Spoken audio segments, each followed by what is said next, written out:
नवरा: सारखी भांडणे, मग माणसाने लग्न तरी का करायचं?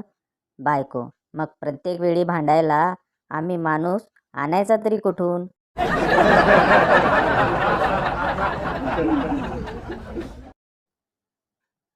मॅनेजमेंटच्या विद्यार्थ्याने एका मुलीला किस केले.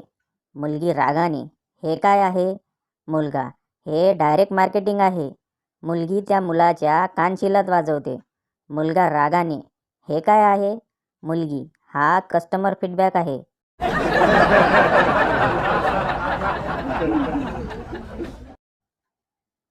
विसरभोळे प्राध्यापक बायकोला: अगं सकाळी मी छत्री न्यायलाच विसरलो बघ.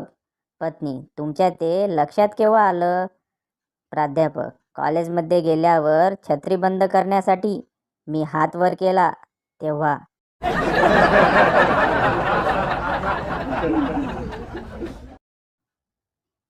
नवरा: अगं मी जरा देवळात जाऊन येतो.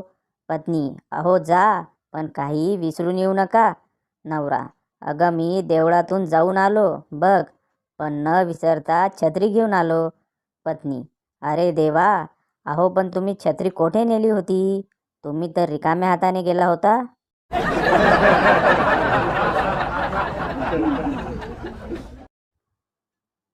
बायको: बोलता बोलता आपल्या लग्नाला 30 वर्षे झाली. नवरा: मला तर ऐकता ऐकता झाली.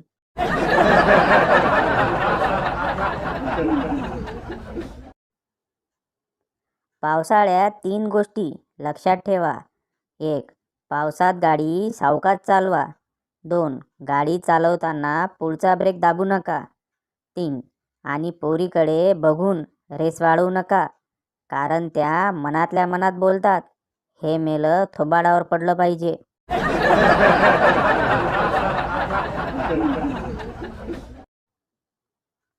महाराष्ट्रातील एकाही मतदारांचं मत वाया गेलेलं नाही.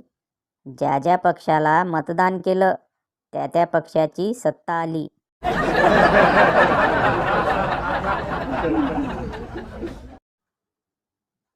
कोण म्हणतं जगाला तुमची पर्वा नाही? कधीतरी स्टँड न काढता गाडी चालवून बघा.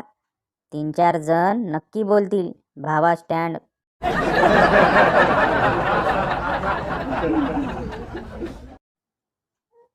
रात्रीच्या पावसाचा एक फायदा असतो.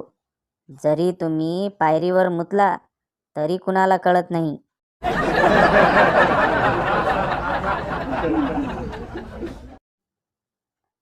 पिंकी: डॉक्टरांनी तुला वजन कमी करण्यासाठी रोज 2 मैल फिरायला सांगितले ना, मग तू गेली नाहीस? चिंगी: नेमकी कालपासून माझी स्कूटर बंद पडली.